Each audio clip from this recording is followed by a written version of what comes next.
우리가 지난주에 살펴봤죠. 다윗이 여호와를 위해서 집을 지어주겠다 그렇게 하니까 하나님께서 거절하시고 내가 너를 위해서 집을 지어주겠다. 주제넘은 생각하지 말라는 겁니다. 네가 나를 위해서 뭐 해주겠다고 아직 그럴 때가 아니라는 거예요. 거절을 당한 것이죠. 거절을 당해서 낙심될 텐데 이때 이제 다시 다윗이 총기가 돌아옵니다. 그래서 오늘 하나님 앞에서 이제 다시 깊은 기도로 지금 들어가고 있어요. 우리나라 대통령들은 이제 퇴임할 때 꼭 이런 말을 합니다. 성공한 대통령이 되고 싶었다.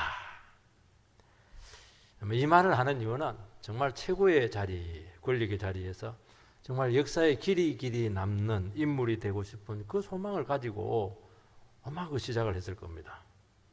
근데 뭐 결과론적으로 이야기하면은 끝이 참 다 이상했습니다. 초심하고 달랐죠. 변질이 왔어요. 지금 뭐 오래됐지만은 YS 때는 왜 이 사람이 변질이 왔을까? 대개는 이제 그때 총리가 대쪽 총리였는데 대쪽 총리를 제거를 합니다. 그때부터 좀 이상해졌다. 그 다음 대통령이 DJ입니다. DJ 디스크 자키가 아니고 이제 DJ 때인데 이 사람은 언제부터 변질이 왔나? 노벨상을 받아야 되겠다. 이 노욕을 부리면서 무리를 했다는 거예요. 요즘은 그래도 감옥은 안 갔잖아요. 요즘은 달라졌습니다. 요즘은 감옥 가지 마세요. 심한 게 자살하지 마세요. 얼마나 참 대통령 노릇하기가 어려워졌는지 모르겠어요. 어려운 거예요, 이게. 인간의 힘으로는 불가능한 겁니다, 이게. 다윗도 얼마나 힘이 들어왔어요. 하나님께서 이렇게 찾아오셔가지고 교정을 해주니까 그 속에 있는 그 은밀한 의도들, 죄들, 그런 것들을 싹 들춰내주니까 그나마 정신을 차리고 교정해서 가지. 하나님 안 믿고는 안 되게 돼 있습니다, 이게. 믿어도 안 돼요, 잘. 사울처럼 그렇게 하고 되질 않아요. 신앙에 있어서도 이 초심을 지키는 게 어렵습니다. 다윗은 지금 뭐 온갖 고생 다 하고 이제 전 이스라엘의 왕이 되었습니다. 이제 왕궁도 지고 기반이 튼튼하게 되었습니다. 그때 이제 내가 하나님을 위해서 하나님의 집을 줘야 집을 지어 드려야지. 발음도 잘 안 되네. 나단 선지자가 막 기뻐하면서 이렇게 좋은 생각을 하시냐고. 역시 다윗왕은 다르시다고. 참 성분이라고. 그날 저녁에 하나님께서 바로 거절했어요. 잘라라. 이렇게 한 겁니다. 하나님이 봤을 때는 벌써 다윗이 이제 맛이 가고 있다는 거예요. 초심을 잃고 있다는 거예요. 인간적인 제한이라는 겁니다. 내가 너에게 집 지달라 했냐는 거예요,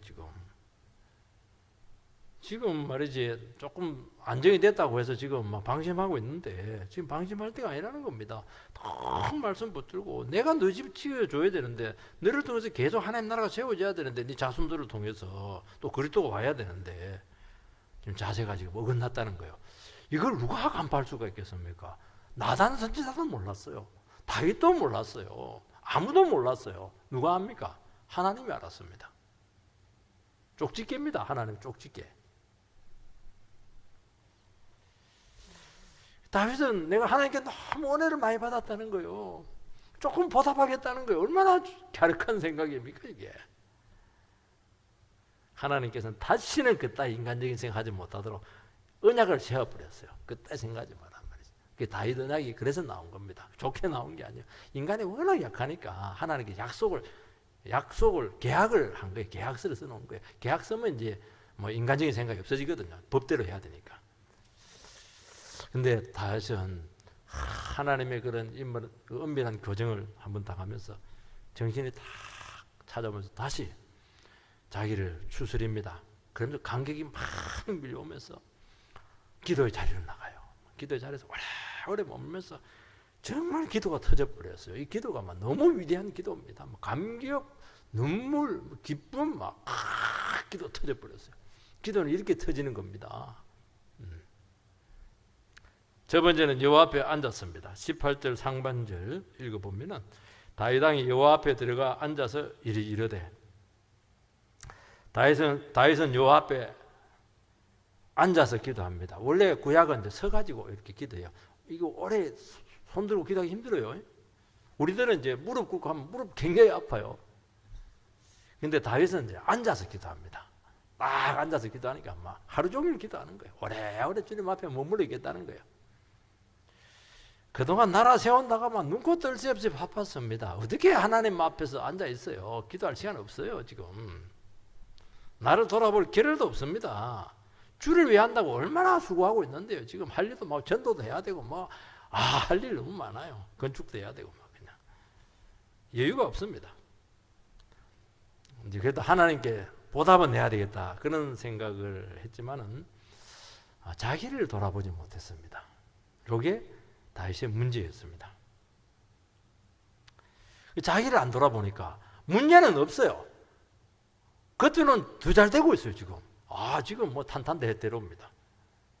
근데 자기도 모르는 사이에 하나님이 서서히 빠져나가면서 자기 중심적인 지금 삶을 살아가고 있는 겁니다. 주를 위한다. 그게 인간적인 생각이에요. 그 생각이 지금 썩었다는 거예요. 지금.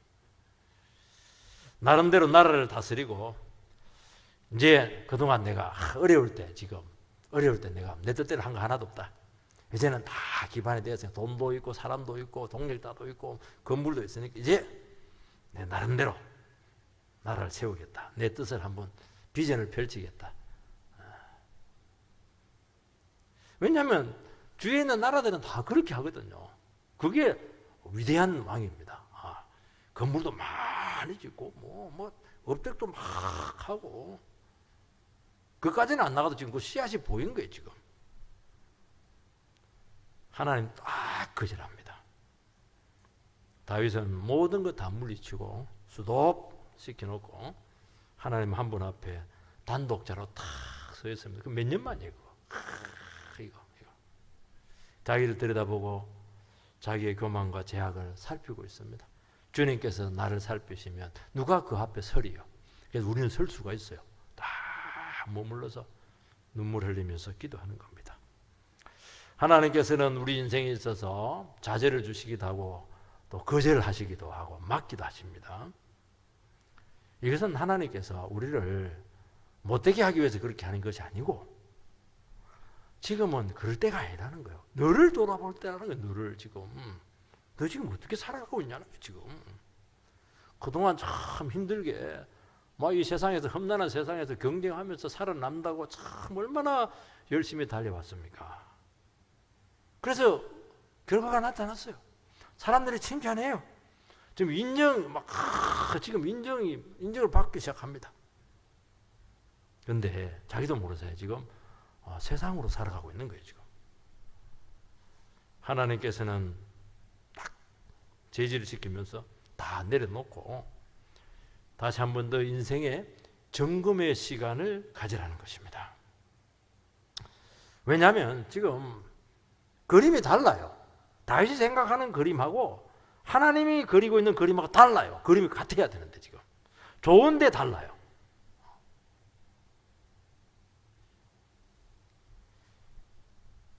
내가 지금 그림을 그리고 있어요.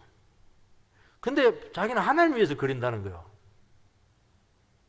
근데 그게 잘못됐다는 걸 모르고 있는 겁니다.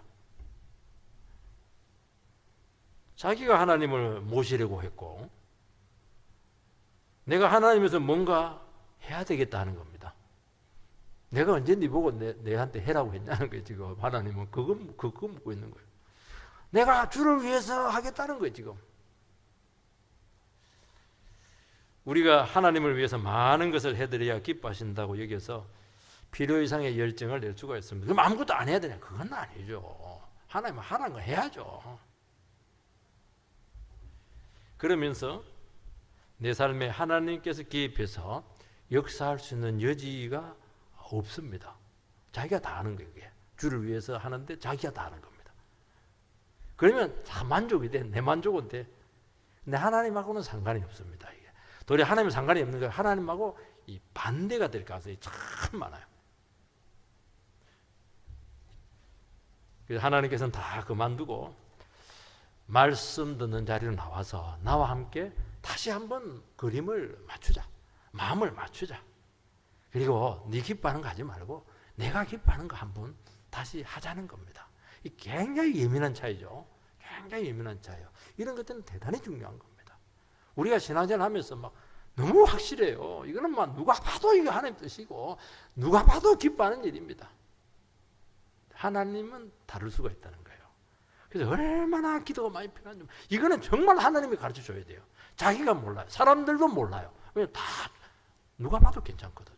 이게 참 이런 위험이 있다는 겁니다. 이게 요즘 청년들이 대학생들이 뭐 졸업해도 뭐 취직이 좀 어렵습니다. 왜 이렇게 어려울까? 인생 사회 진입 자체가 지금 안 되고 있습니다. 그러면 어떻게 진입해야 될 것인가? 자격증을 막 따자. 이 사회에 필요한 공부를 막 하자. 얼마나 좋은 생각이고 적극적입니까? 이거. 근데 하나님도 다를 수가 있다는 거예요. 너 대학 다니면서 지금 미래를 두고 너 인생의 그림을 막 그리고 있었는데 다 좋지. 주를 위하고 나라를 위하고 또 나의 미래를 위하고 나의 비전을 펼치고 좋다는 거예요. 근데 그 그림이 내 코드하고 맞냐는 거예요 지금. 그 질문을 하는 거예요. 취직한다고 됩니까 이게? 결혼한다고 해결되는 문제예요 이게? 너 지금 취직하고 단지 먹고 살기 위해서 그 비싼 등록금 내고 공부했느냐? 더 원대하고 가치 있는 나의 그림이 있다. 한번 그것을 가지고 기대해 보면 어떻겠냐? 참 위대하잖아요. 여러분 좋은 일이에요. 하나님을 위한 계획입니다. 그런데 이것이 하나님 앞에서 검증이 안 되면은 반드시 일에 파묻힙니다. 그리고 또 결과도 있습니다. 칭찬받아요. 박수도 받습니다. 그런데 주를 위한다 할 때 더 속일 수가 있다는 것을 경고하고 있는 것입니다. 여러분 좋은 일 하면서도 얼마든지 주권적인 은혜를 떠나서 할 수가 있다는 거예요. 이것은 우리 힘으로 참 어려워요. 얼마나 말씀을 들어야 되고 몸부림쳐야 되고 그 부분을 가지고 우리가 하나님 앞에 참 매달려야 되는가 하는 것을 아는 거죠. 이것을 두고 기도하라는 것입니다. 두 번째는 드디어 은혜가 회복이 되고 있습니다. 18절 하반절부터 19절 말씀 주 여호와여 나는 누구이오며 내 집은 무엇이기에 나를 여기까지 이르게 하셨나이까. 주 여호와여 주께서 이것을 오히려 적게 여기시고 또 종의 집에 있을 먼 장래 일까지도 말씀하셨나이다. 주 여호와여 이것이 사람의 법이니이다. 다윗은 다시 은혜가 회복이 되었습니다. 나는 누구이오며 내 집은 무엇이기에 요 말이 나와야 돼요. 나는 누구며 나는 누구예요 지금. 정말 내 집은 무엇입니까? 내 집은 형편없죠. 나는 누굽니까? 목동이죠. 어떻게 이게 나와야 돼요? 내가 누굽니까 하나님? 내 집은 무엇이죠?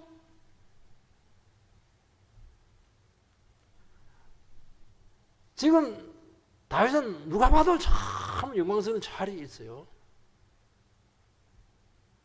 그게 누구 공로입니까? 그거? 전적으로 하나님의 은혜라는 것입니다. 여러분 하나님과의 관계가 회복이 되면은 뭐가 찾아오느냐? 이 은혜의식이 찾아옵니다. 모든 게 은혜예요.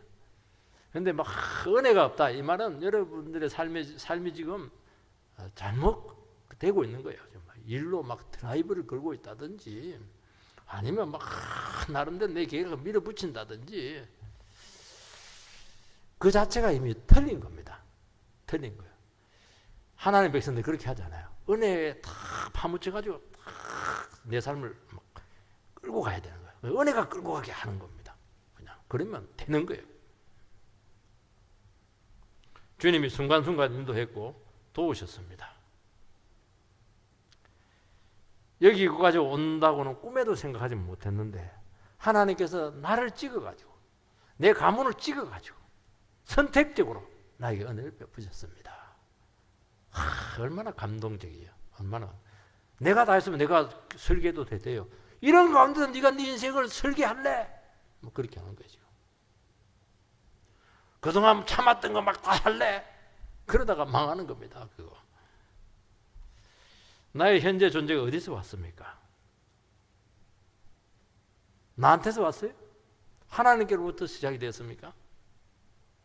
내 힘에서 왔고 내가 수고했고 내 능력이면은 자꾸 흔들려요. 인생의 그림이 흔들려. 그러니까 늘 불안한 겁니다. 왜냐니까 모래 위에 쌓은 집이거든요. 반석이 돼야 되는데 늘 쫓기는 거예요. 왜냐니까 자꾸 흔들리니까 이게 하나님 지지가 없으니까 스스로 책임져야 되니까 늘 중압감에 시달리는 거예요. 이게 뭐냐니까 문제라는 이게 은혜의식이 벗어난 상태에서 하고 있는 인생길이라는 거예요. 자기 자신을 계속 채찍질해야 되니까 드라이브를 걸어야 되니까 그 모두 감사할 여유가 어디 있습니까? 기도할 시간 어디 있어요? 지금 바빠 죽겠는데 내가 누구냐는 거예요. 내가 지금 나는 주의 피로 구속된 새 피조물이잖아요. 나는 예수와 함께 이미 십자가에 죽었습니다. 나의 생존권은 주님께 있습니다.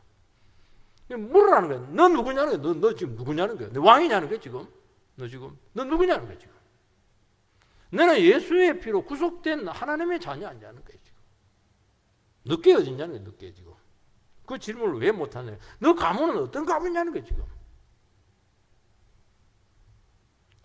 그러면 잘 되어도 감사, 내 뜻대로 안 되어도 주님께 뜻이 있기 때문에 소망이 생기는 것입니다. 여러분, 우리의 생존과 실존적인 위기에서 질문해야 돼요. 내가 누구냐는 거예요. 내가 누굽니까? 나는 큰 일을 해야 될 사람이에요. 나는 뼈대 있는 가문 출신이기 때문에 가문의 영광을 더 높여야 됩니다. 잘못 진단이죠. 이건 질문이 잘못된 거예요. 아니죠. 하나님, 내 인생이라고 주장할 만한 것은 하나도 없습니다. 주님께 인생을 더 맡기고 내가 믿음으로 주님 앞에 내 인생을 드리겠습니다. 그게 내 인생이죠. 그게 인생이에요. 주님이 빚어가는 인생이잖아요. 그러면요, 은혜가 확 밀려오면서 불안이 싹 밀려가면서 염려가 싹 사라져가면서 소망이 막 생기면서 미래가 보여. 어떤 미래가? 하나님께서 그려주는 이 그림이 보여요. 그림이 안 보이니까 막 온갖 거 다 해보거든요. 이것도 이 사업도 해보고 저 사업도 해보고 이것도 찔러보고 저것도 찔러보고 못 먹어도 찔러봐요. 안 돼요. 근데 하나님께서 나를 통해서 이루시려는 그림이 딱 보여요. 보인다. 그러니까 그 그림대로 가면 돼요. 상상 이상으로 인도되는 체험을 하게 된다는 것입니다. 설마 여기까지가 아니죠. 앞으로 되어질 일에 비하면 너 지금 왕된 그 자리 가는 거 대단하지. 그거는 지금 시작에 불과하다는 거예요. 그러니까 쫄라매라. 그렇게 하는 거예요. 하나님께서는 우리 한두 번 쓰다가 용도 폐기하지 않을까. 왜냐면 여기까지 오는 것마다 너무 대단했거든. 내가 그런 사람이 아니거든요. 불안이 있는 게 쓰이면서도 하나님 아니라는 거죠. 이제 본격적으로 너를 쓰려고 하는데 영구적으로 다윗의 집을 내 쓰겠다는 거예요. 지금 다윗 언약을 통해서 영구적으로 지금 쓰겠다는 거예요. 네 한 대 끝나면 어떻게 되냐는 거예요. 지금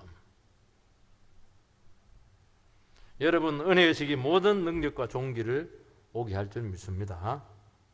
이런 사람들은 사람이 봐도 복받을 사람이야. 하는 짓이 전부 다 복받는 짓을 해요. 참 말씀이 끊이지를 않아요. 은혜가 끊이지를 않아요. 참 하나님도 기쁘시죠. 그렇게 살아가라는 것입니다. 이것이 사람의 법인이다. 어려운 말인데요. 하나님께서는 인간의 원리와 방식대로 하신다는 것입니다. 조금 이것도 어려운 말인데요. 하나님께서 우리를 인도하실 때 우리의 사정과 입장을 배제하지 않는다는 겁니다. 우리의 체질, 기질들, 상황들 소유들 다 고려하시고 이끄신다는 것입니다. 딱 나에 맞게 인도하신다는 거예요. 어릴 때 우리 둘째 딸이 걷기 시작하면서 유모차를 잘 안 타. 유모차를 타면 엄마가 막 마음대로 끌고 다니면 될 텐데 유모차를 안 타고 굳이 끌어 다니겠다는 거예요. 그럼 얼마나 속도가 느려요. 아무 데나 가요. 그냥 아무 데나 그냥 이 것도 만져보고 저 것도 만져보고 그냥 빨리 가야 되는데 막 그렇게 얼마나 답답해요. 또 손을 꼭 잡고 가네. 그걸 갖고 뭐 자꾸 끌고 다녀요. 그 대낮에 햇빛 내리쬐는데 따라 다녀야죠. 엄마 마음대로 막 끌고 가면 어떻게 되겠어요? 애가 코피 터지지. 하나님이 그렇다는 거예요. 우리는 어리면 어린 대로, 우리가 성인이면 성인대로, 기질이 강하면 기질이 강한 대로, 약하면 약한 체질대로 그렇게 인도하신다는 거예요. 사람마다 차이가 있어요. 왜냐하면 너무나 잘하시거든요. 우리를 너무 잘하세요. 우리는 내 자신을 잘한다고 생각하는데 몰라요. 하나님이 너무 잘하세요. 우리는 왜냐하면 내가 생각하는 내 자신의 모습을 그리기 때문에 진짜 내 모습을 잘 몰라요. 근데 하나님은 나를 너무 잘하신다는 거예요. 얼마나 유혹이 약하고 얼마나 성질이 급하고 얼마나 넘겨짓기 잘하고 너무너무 잘하세요. 하나님께서 나를 붙들어서 인간의 규례대로 이렇게 다 인도하지 않으면 반드시 실수합니다. 크게 넘어져요. 그래서 우리 기도가 어떻게 되냐면 하나님 저 아시죠? 저를 믿어서는 안 됩니다. 한순간도 저를 놓지 마세요. 주님께서 막 볼건 잡아가지고 저를 끌고 가세요. 이걸 알면 이런 기도가 나오는 거예요. 왜 틈만 주면 딴짓하거든. 의심 많은 도마에게 뭐라고 했습니까? 의심은 도마는 반드시 경험해야 돼요. 손가락 넣어봐라. 그건 넣어줘요. 우리 같으면 막 기사대 떼고 이렇게 할 텐데. 그러면서 보지 않고 믿는 자가 복되다 이러면서 막 책망도 해요. 느리지만 그렇게 해도 이끄신다는 거예요. 도마. 베드로는 막 죄가 들어오면 막 기가 얇아가지고 막 바로 행동을 해버려요. 그리고 실수하고 그리고 막 손 들고 오고 막 은혜는 많이 체험하는데 정말 실수도 너무 많죠. 나중에 하나님께서 그거 따듬어 가지고 반석을 만들어 버려서 얼마나 든든한 반석을 만들면 하나님이니까 베드로 같은 인간을 반석을 만들지. 내 같은 사람 어떻게 목사 만들겠어요? 절대로 목사가 안 되죠. 하나님이니까 목사 만드는 거예요, 여러분. 어떤 분은 한 가지 일을 두고 수십 번, 골백 번 생각해요. 생각하다 다 끝내버려요. 그리고 돌다리도 얼마나 두드리는지요. 옆에 보고서는 막 깐작거리는데 깐작깐작형이다. 저는 그렇게 보는데요. 속이 터져 따뜻해 죽습니다. 그래도 어떻게 해요? 순발력은 느리지만은 모든 것을 다 생각하고 고려하기 때문에 틀림없어요. 이런 사람들 틀림없어요. 하나님 그렇게 인도하세요. 틀림없이 인도합니다. 하나님께서는 우리가 충분히 이해가 되도록 우리를 통해서 일하시는 것입니다. 그래서 우리는 어떻게 해야 되느냐? 하나님께서 내 삶을 어떻게 인도하시는가? 삶에서 하나님께서 일어나고 있는 그 손길을 어떻게 하든지 자꾸 말씀으로 해석을 해야 되는 거예요. 그게 뭐냐? 우리가 성경 공부하면서 말씀하고 자꾸 우리의 삶을 비춰보는 것은 하나님 그림하고 내가 자꾸 맞추는 거예요. 다른 사람하고도 비교해보고 이렇게 하면서 하나님께서 내 삶을 어떻게 만들어 가시는가? 너무 중요한 것이죠. 20절 말씀을 보면 주 여호와는 주의 종을 아시오니 다윗이 다시 주께 무슨 말씀을 하오리까? 다윗은 자신이 얼마나 불안정하고 흔들리기 쉬운 존재인지 알았습니다. 그는 왕이지만은 그 짐이 너무 무거웠어요. 포기하고 도망가고 싶은 순간들이 한두 번이 아니었습니다. 말은 못하고 왕이니까 누구한테 말하겠어요. 약한 소리 할 수도 없어요. 그리고 무슨 사건이 터지고 일이 생길 때마다 너무너무 낯설고 어떻게 해야 될지 대책이 없고 그렇게 두려워 떨었다는 거예요. 그게 뭐냐니까 시편에 나오잖아요. 너무 두려운 거예요 이게. 왜냐니까 그 순간 잘못되면 그동안 해놓은 거 다 없어지거든요. 근데 뭐라고 말씀하고 있습니까? 주님이 나의 모든 것을 다 아신다는 것입니다. 나를 사랑하고 깊이 이해하신다는 것이죠. 그러니까 든든한 거예요. 흔들리지만은 마음속에는 그래도 하나님 나를 아시고 나의 맞도록 인도하시고 또 하나님께 무슨 말씀을 하시고 이게요 여러분들을 결정적인 멸망에서 반드시 지켜줍니다. 흔들려요. 흔들리지만은 조금 흔들리다 마는 거예요. 그런데 이것이 없으면요 조금 흔들리다가 막 팍팍 흔들리다가 꼬꾸러지는 거예요. 주님께서는 내가 전혀 예상하지 못한 길로 인도하셨습니다. 지나고 보니까 나를 너무나 잘 아시고 가장 안전하고 지름길로 좋은 길로 나를 인도하셨습니다. 그걸 해석을 하라는 거예요. 그걸 해석을 안 되더라도 고백을 하세요. 하나님 나에게 좋은 걸 주셨습니다. 선포하세요. 그럼 이해가 돼요. 다시 주께 무슨 말씀을 하오리까? 그러면 주님이 다 아시기 때문에 나는 뭐 아무것도 하지 말고 가만히 있으면 되는 거 아닙니까? 아닙니다. 우리는 어떤 처지에서도 최선을 다해야 돼요. 그렇지만 문제가 생길 때마다 겨우겨우 고비를 넘깁니다. 여러분 우리가 당하는 일들 중에 수월한 거 하나도 없어요. 그걸 빨리 알아야 되는 겁니다. 그래서 쉽게 인생을 대하지 않아요. 뭐 하나를 쉽게 결정을 내리지 못하는 것은 살아보니까 쉬운 거 하나도 없어요. 쉬운 줄 알죠? 저는 식당 건축을 하는데도 한 3, 4천 들 줄 알았더니 1억 2천이 확 들더라고요. 쉬운 게 아니에요. 쉬운 게. 우리 생각은 완전히 달라요. 근데 하나님께서는 예상 밖으로 승리를 주셨다는 것입니다. 자꾸 이제 포기하고 싶은 생각이 들 때가 참 많거든요. 포기해야 되나 말아야 되나. 근데 뭐 하나님께 분명한 사인을 안 주고 포기하라 이러면 포기할 텐데 말이 없어요. 주님께 포기하라 소리를 안 하니까 포기를 못하고 그냥 온 거예요. 애매하게. 근데 이게 얼마나 다행인지 끝까지 포기 안 했기 때문에 나중에 하나님께서 대박을 줘버려요. 그런 경우 너무 많다는 거예요. 여러분 우리는 주님 시킨 대로 하면은 좋은 것은 다른 사람들이 다 가져가 버리면은 와 나는 뭐 내 필요는 어떻게 되냐 굉장히 불안한 겁니다. 하나님 배필을 주세요. 기도만 하고 있는데 막 옆에 보니까 형제 자매들 보니까 좋은 사람 다 결혼해 버리면 나는 뭐 어떻게 되냐고. 정말 세상에 좋은 거 다 가지면 내 거 어디 갑니까? 이렇게 힘들 때가 많아요. 믿음으로 기다렸는데 이렇게 하는 거죠. 여러분 하나님 약속의 말씀을 붙들면 약속만 이루어지는 것이 아니에요. 그 약속이 이루어지기 위해서 모든 부수적인 필요들이 동시에 공급이 됩니다. 그 최우선적으로 공급이 돼요. 하나님 말씀을 붙든 자에게. 전방에서 싸우는 병사들은 모든 보급의 1순위입니다. 중요한 사람이기 때문이죠.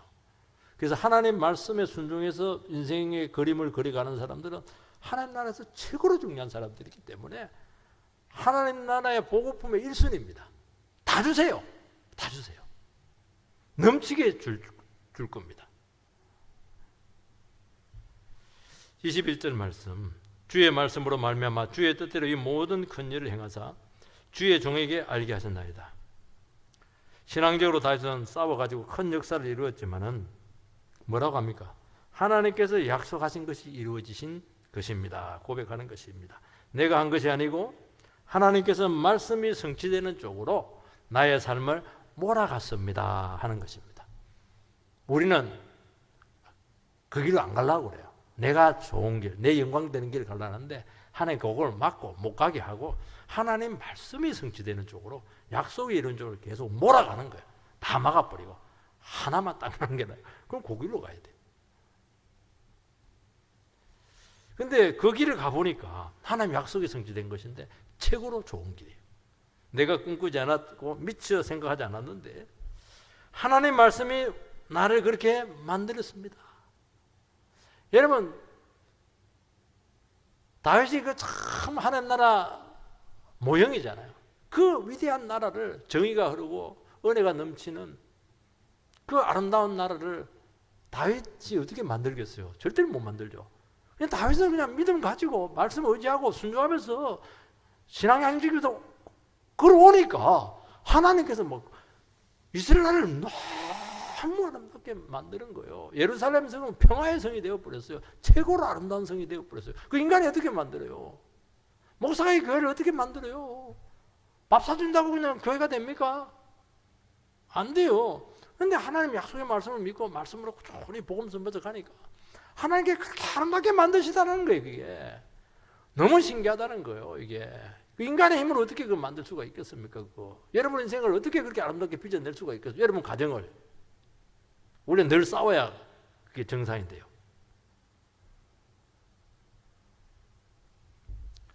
그래서 우리는 하나님 말씀에 붙들려야 되고 절대로 하나님을 앞서지 않도록 그 옵사이드 반칙이다 그러죠. 옵사이드 그 아무리 골만 넣어도 그 노골입니다. 그거.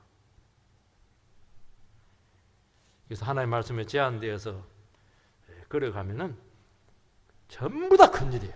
우리는 막 큰일 달라고 이렇게 하는데 그거는 욕심이고 그거는 클수록 위험한 것이니까 하나님 말씀과 함께 걸어가면 되는 것마다 전부 다 큰일이고 그게 대박이라니까요. 이게. 여러분 다윗의 고백은 삶의 체험에서 나왔습니다. 신학적인 이슈가 아닙니다. 인생의 깊은 곳에서 나오는 생생한 고백입니다. 그래서 다윗 하면 한두 마디로 딱 삶이 설명이 돼요. 오늘 세 가지 공부를 했는데 자식 중에 자식 얘기가 막 나왔어요. 근데 뭐 한 자식은 그냥 내 마음에 합한데 한 자식은 막 골치가 아프다 그냥 집집마다 왜 이런 자식들이 꼭 한 명씩 있나 이렇게 하면서 막 서로 우리가 기도하자 그렇게 했는데요. 그 다윗 같은 경우 다윗은 하나님 마음에 합한 자다 딱 답이 나오잖아요. 얼마나 하나님께 딱 마음에 맞았으면 하나님이 마음에 딱 맞았어요. 그냥 이게 총 쏠 때도 막 그냥 쏘면 안 돼요. 0점 조정을 딱 해야 돼요. 그리고 쏘면 백발백중이에요. 오늘 이런 고백이 사라지고 있습니다. 그건 딱 이거 하나입니다. 되는 대로 신앙생활한 거예요. 말씀으로 고민한 것도 없고 믿음을 은혜를 붙들기 위해서 포기한 것도 없고 무엇이 바른지 거기에 대해서 갈등조차도 하지 않았어요. 자기가 다 안 하고 하는 뜻이라는 거예요. 세 번째는 하나님을 찬양하고 있습니다. 22절 그런즉 주 여호와여 이름으로 주는 위대하시니 이는 우리 귀로 들은 대로는 주와 같은 이가 없고 주 외에는 신이 없음이니이다. 하나님을 이렇게 놀랍게 새롭게 발견하게 되면은 특징이 하나 안에서 찬송이 막 터집니다. 주는 위대합니다. 주는 너무 크세요. 주는 너무 광대하시고 넓으십니다. 주와 같은 분이 없습니다. 이게 찬송이잖아요. 찬송이 뭐 다른 거 있습니까? 하나님만이 참 신이 되십니다. 그전에는 신이 많았어요. 신이 집신, 배신부터 해가지고 뭐 접신부터 신이 많았는데 하나님 딱 경험하니까 진짜 참신은 하나님 한 분밖에 안 계세요. 다윗은 그전에도 하나님을 너무 잘 알았습니다. 그런데 이런 큰 사건을 통해서 하나님을 새롭게 발견하게 되는 겁니다. 이것을 새 노래라고 요한계시록 얘기하는 겁니다. 가사는 똑같아요. 내가 하나님을 새롭게 발견하면 그 찬송이 새로운 찬송이 되는 거예요. 유행가는 시간 지나면 없어지잖아요. 근데 하나님을 찬송하는 건 시간 지나면 지날수록 깊이가 있어져요. 눈물이 막 더 나와요. 제 딸이 그 아빠의 위대성을 어릴 때 고백할 때가 있습니다. 아이도 기억을 해요. 뭐 애들이 뭐 힘들한 문제들이 있잖아요. 그러면 저는 뭐 너무 쉽죠. 척척척 풀어주고 아빠 못 푸는 문제가 없네. 아빠는 척척 박사야. 아빠는 위대해.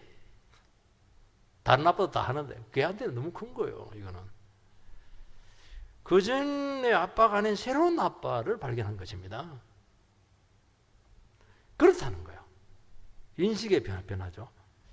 여러분 우리가 극복할 수 없는 그 넓이와 깊이와 절대성을 언제 인식합니까?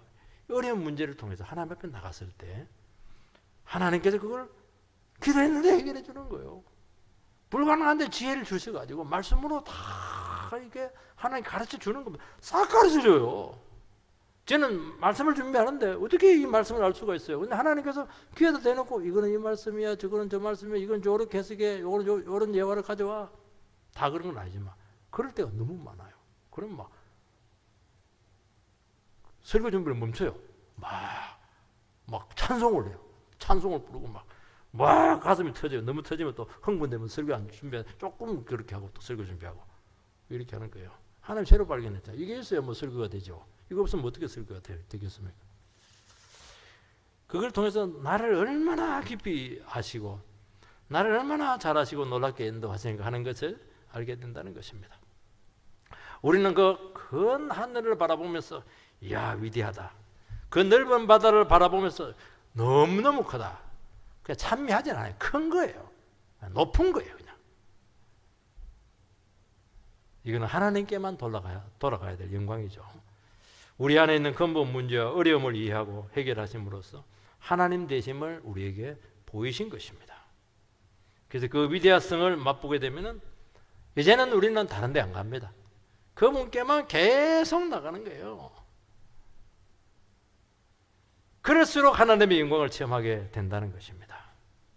23절 24절 땅의 어느 한 나라가 주의 백성 이스라엘과 같으리이까 하나님이 가서 구속하사 자기 백성으로 삼아 주의 명성을 내시며 그들을 위하여 큰 일을 주의 땅을 위하여 두려운 일을 애국과 많은 나라들과 그의 신들에게서 구속하신 백성 앞에서 행하셨사오며 주께서 주의 백성 이스라엘을 세우사 영원히 주의 백성으로 삼으셨사오니 여호와의 주께서 그들의 하나님이 되셨나이다. 다윗은 자기 백성을 보니 너무 백성들이 존귀했습니다. 그 이스라엘 백성들에게만 하나님의 영광이 있고 그들에게 말씀이 있었고 그들에게 인도가 있었습니다. 왕에게만 있었던 게 아니에요. 다윗은 이 위대한 하나님의 백성들 무리 가운데 내도 하나님의 백성 된 것이 너무 신기한 겁니다. 왕이 된 게 신기한 게 아니고요. 다 똑같은 죄인이고 노예들이었습니다. 근데 하나님이 만져가지고 변화시키셔서 거룩한 하나님의 백성이 되어가지고 함께 예배를 드리고 있는 거예요. 지금 하나님께서 그들 가운데 임재하시고 말씀이 선포되고 있고 그래서 막 치료와 회복이 나타나는 거예요. 지금 다윗은 예배자로서 하나님을 찬송하는 겁니다. 왕을 떠나가지고 내가 어떻게 이 참 위대한 거룩한 하나님의 백성 가운데 포함되어 가지고 함께 예배를 드릴까? 감격이죠, 감격. 제가 설교를 하지만 저도 예배자잖아요. 우리 각자 이런 감동이 있어야 되는 거예요. 세상에 이런 사람들 어떻게 모을 수가 있겠어요? 하나님께서 다 은혜 주셔가지고 하나님 대가한 피 많이 흘려가지고 만들어가지고 이렇게 함께 모여 예배를 드리고 있는 겁니다. 감격이죠, 감격. 내가 어떻게 그 무리 가운데 있을까? 하나님 필요한 거 없어. 필요한 거 없어요, 하나님. 나는 이 거룩한 백성들하고 예배 드리면 모든 게 땡큐입니다, 그냥. 감격이죠. 자기 백성으로 삼으사 주의 명성을 내시며 이들을 하나님 백성으로 삼으신 것으로 명성이 높여졌습니다. 장애인 가진 엄마가 그 자녀를 세계적인 인물로 키웠다면 엄마에게는 최고의 영예죠. 하나님은 자녀만 삼고 우리를 고아로 버려두지 않습니다. 어떤 위기나 고난 가운데서도 찾아가셔서 또 구속을 하신다는 것입니다.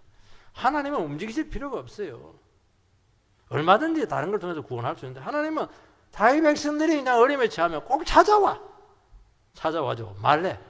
힘들지? 무서워하지 마. 두려워하지 마. 내가 있잖아.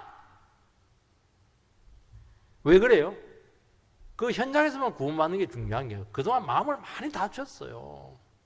우리 영혼이 많이 피폐해진 거예요. 꼭 찾아와가지고 귀에다 대놓고 이야기하는 거예요. 힘들지? 사랑해. 이래서 하나님 이렇게 우리를 잘하시고 우리를 인도하시고 지키셨다는 거예요. 밤에 잠 못 자고 있지? 기도해봐. 내가 지켜주잖아. 너를 유혹에 넘어지지 않도록 내가 붙들고 있잖아. 나는 너의 아버지잖아. 그렇게 말하고 있는 것입니다.